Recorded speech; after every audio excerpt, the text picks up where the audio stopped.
तो देखिए आज हम फिर शुरू करते हैं 15 नंबर पे फॉर प्रपोजिशन के बारे में। ठीक है, देखो फॉर प्रपोजिशन का जो यूज किया जाता है वो हमेशा के लिए के अर्थ में किया जाता है। तो के लिए के अर्थ में किया जाएगा या फिर किसी के पक्ष में। ठीक है, पक्ष को दर्शाने के लिए कि वो उसके पक्ष में है, वो भी पक्ष में है। ठीक है, एग्जाम्पल के माध्यम से समझते हैं कि many people were for the chief minister and few against him. ठीक है, अर्थात मैनी पीपल अर्थात अनेक व्यक्ति वर फॉर द चीफ मिनिस्टर के क्या थे यहाँ पे पक्ष में थे। अनेक व्यक्ति थे वो क्या थे चीफ मिनिस्टर के पक्ष में थे। एंड फ्यू अर्थात फ्यू के मतलब कुछ मात्रा में, फ्यू का मतलब कुछ मात्रा में। जब हम डिटेल में पढ़ेंगे तो उनमें हम फ्यू का प्रयोग पढ़ देंगे। ठीक है, तो फ्यू का प्रयोग कब किया जाता है अल्पसंख्यक के रूप में, अर्थात कुछ संख्या में अगेंस्ट हिम उसके कहते हैं खिलाफ थे। ध्यान रखना है, many people were for the chief minister and few against him, अर्थात अनेक पीपल थे वो कहते चीफ मिनिस्टर के पक्ष में थे और कुछ व्यक्ति कहते उसके चीफ मिनिस्टर के खिलाफ। ठीक है, ध्यान रखना यहाँ पे जो फॉर का प्रयोग किया गया है वो के लिए के अर्थ में नहीं है, किसके अर्थ में कि पक्ष में थे। ठीक है, तो पक्ष को दर्शाया गया है यहाँ पे, अर्थात किसी के पक्ष को दर्शाने के लिए भी फॉर प्रपोजिशन का इस्तेमाल किया जाता है। सेकंड उदाहरण है BA standard for bachelor of arts. जो बीए जो डिग्री होती है ना वो क्या है बैचलर ऑफ आर्ट्स, अर्थात जो आर्ट्स के जो क्षेत्र में बैचलर जो डिग्री होती है उसका क्या है एक पार्ट है। अर्थात बीए जो डिग्री है वो किसके लिए है बैचलर ऑफ आर्ट्स के स्टूडेंट के लिए है। ठीक है, तो यहाँ पे आप बीए की जगह बीएससी बीकॉम कुछ भी यहाँ पे लगा सकते हैं। ठीक है, लेकिन यहाँ पे किस प्रपोजिशन यूज होगा फॉर का, क्योंकि यहाँ पे किसका अर्थ देगा वो के लिए का अर्थ देगा। ठीक है, जबकि यहाँ पे एक पक्ष को दर्शाया गया था। तीसरे उदाहरण देखिए he is for the BJP. अब देखो यहाँ पे he is for the BJP, तो यहाँ पे फॉर का प्रयोग के लिए के अर्थ में नहीं है, क्योंकि देखो he is for the BJP वह बीजेपी के लिए है। क्या है वह बीजेपी के लिए। ठीक है, तो यहाँ पे जमेगा नहीं है, तो he is for the BJP अर्थात वह क्या है बीजेपी के पक्ष में है। तो यहाँ पे फॉर का प्रयोग क्यों हुआ है यहाँ पे पक्ष को दर्शाने के लिए। ठीक है, बार बार उदाहरण करेंगे आप अनेक प्रकार के, तो उससे आपकी क्लियरिटी हो जाएगी। अब देखिए यहाँ पे प्रपोजिशन हमारे लगभग खत्म हो चुकी है, लेकिन प्रपोजिशन का इस्तेमाल कहाँ पे किस प्रकार किया जाता है। ठीक है, तो अनेक अनेक अर्थ में प्रपोजिशन का जो यूज होता है वो बदल जाता है। देखिए यहाँ पे जैसे मेड शब्द के बाद में ऑफ प्रपोजिशन का यूज कब करेंगे। ठीक है, जिस सामग्री से कोई वस्तु बनी हो और वो सामग्री हमें उसी सेंटेंस में दिखाई दे, जिस सामग्री से कोई वस्तु बनी हो और उसी सेंटेंस में हमें वह सामग्री दिखाई दे, तो वहां पे मेड के बाद में ऑफ प्रपोजिशन का इस्तेमाल करेंगे।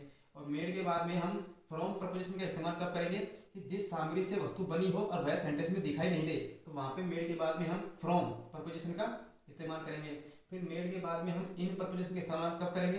ध्यान रखना है, मेड के बाद में यदि आपको प्रपोजिशन के लिए खाली स्थान दिया जाए, उसके बाद में यदि आपको स्थान दिया गया हो, क्या दिया गया हो स्थान, कोई भी पैलेस दिया गया हो, यहाँ पे स्थान दिया गया हो, तो वहां पे हम मेड के बाद में इन प्रपोजिशन यूज करेंगे।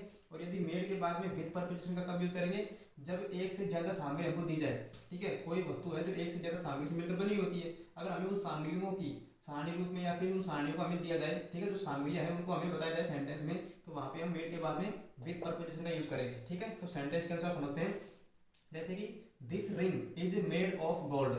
दिस रिंग यह जो अंगूठी है वो बनी हुई है किससे गोल्ड से अर्थात सोने से। तो यहाँ पे अंगूठी है, ठीक है, एक क्या है अंगूठी, यहाँ पे एक सामग्री है जो बनी हुई है किससे गोल्ड से। तो यहाँ पे हमको सामग्री दे रखी है किससे किस धातु से किस मेटल से बनी हुई है गोल्ड से सोने से बनी हुई है। तो यहाँ पे हमको सोना भी सेंटेंस में दिखाई दे रहा है। ठीक है, और सामग्री भी, तो दोनों चीजें दिखाई दे रही है हमको यहाँ पे। अर्थात हम किसके बाद किसका प्रयोग करेंगे मेड के बाद में ऑफ प्रपोजिशन यूज करेंगे, क्योंकि जिस सामग्री से वस्तु बनी हो वो हमको दिखाई दे सेंटेंस में। अब यहाँ पे जो अंगूठी है, ठीक है, वो बनी हुई है किससे गोल्ड में सोने से बनी हुई है, और हमको सेंटेंस में क्या है सोना भी दिया गया है यहाँ पे। सेकंड देखो हम सेकंड उदाहरण से समझते हैं, हमारी क्लियरिटी आएगी कि T is made from milk. अब यहाँ पे देखो T is made from milk, तो यहाँ पे जो चाय है वो किससे मिलकर बनी हुई है यहाँ पे दूध से।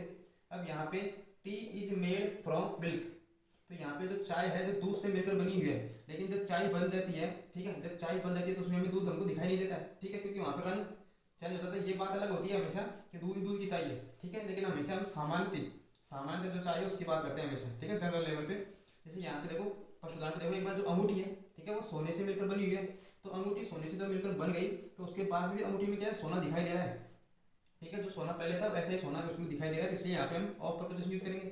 यहाँ पे चाय मिलकर बनी है किससे दूध से, लेकिन चाय बनने के बाद में दूध दिखाई नहीं देता है। ठीक है, तो इसके लिए किसका यूज करेंगे हम फ्रॉम प्रपोजिशन का। ठीक है, अर्थात जिस सामग्री से वस्तु बनी हुई है और वह सामग्री वस्तु के बनने के बाद में भी दिखाई नहीं दे, तो हम इसका प्रयोग करेंगे फ्रॉम प्रपोजिशन का यूज करेंगे।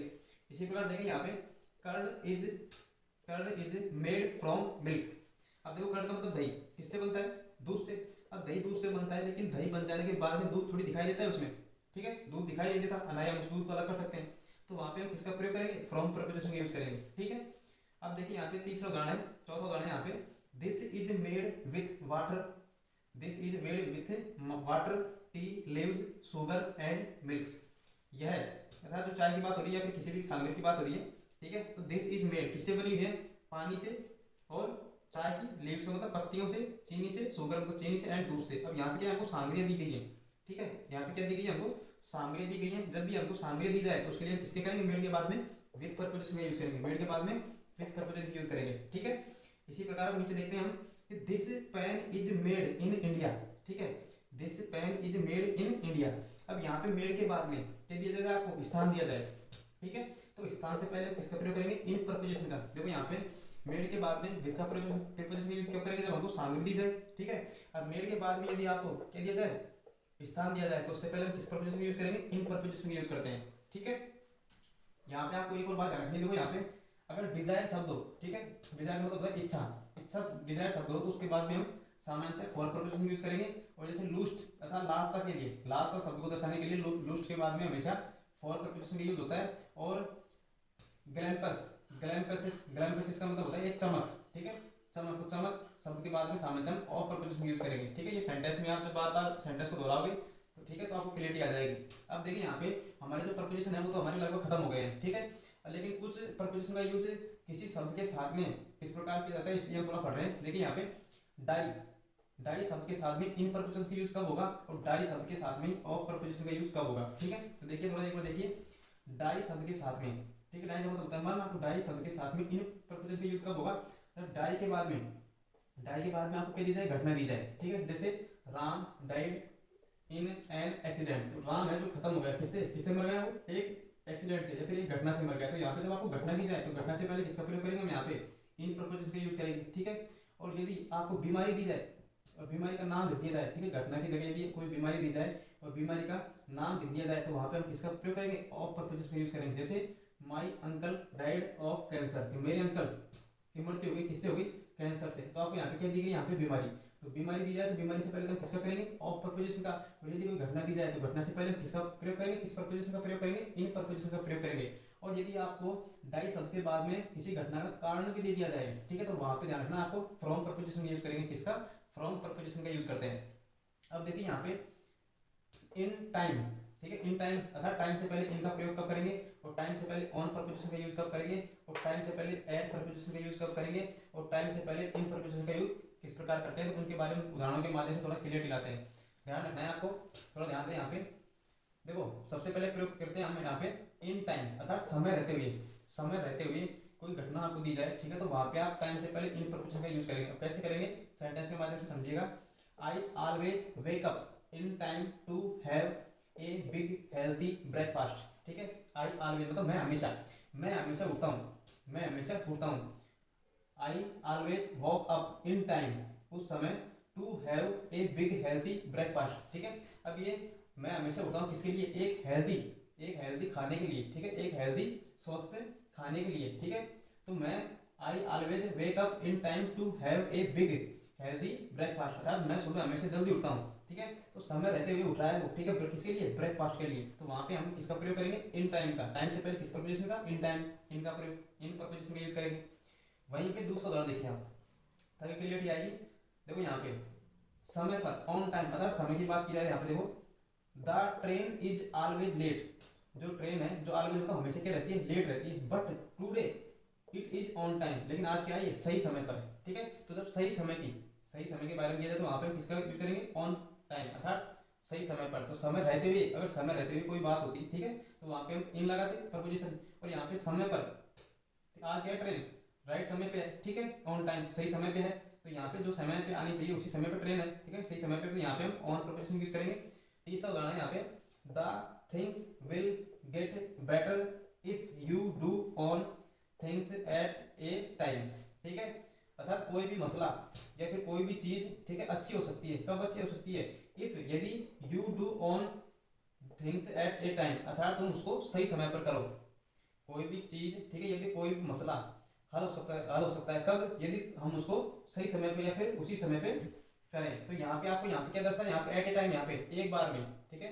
यदि आप उसको एक ही बार में सही समय पर एक ही बार करें, कोई भी समस्या या फिर कोई भी चीज हल हो सकती है, अच्छी हो सकती है, कब, जब जब उसको सही समय पर किया जाए। कब किया जाए, सही समय पर किया जाए, या फिर एक ही बार किया जाए, एक ही बार में। अगला उदाहरण आपको कि Ravana came to resume me in the nick of time, ठीक है। रावण है जो आया, कब, रिज्यूम का मतलब होता है बचाने के लिए, me in the nick of time अर्थात एन वक्त पर। रावण मुझे बचाने आया, कब आया, एन वक्त पर। तो एन वक्त के लिए हमेशा ध्यान रखना है आपको, इन प्रपोजिशन का यूज किया जाता है, ठीक है। अब इसके बाद में हम चलते हैं, तो टाइम हमारा लगभग खत्म हो गया है, ठीक है। लेकिन कुछ शब्द हैं जो आपको ध्यान रखने पड़ेंगे, उनको आपको लिखने के याद ही करना पड़ेगा, क्योंकि उन शब्दों का हमें कंफ्यूज करने के लिए कई बार प्रपोजिशन में वहां पे इस्तेमाल किया जाता है, ठीक है। तो अब देखते हैं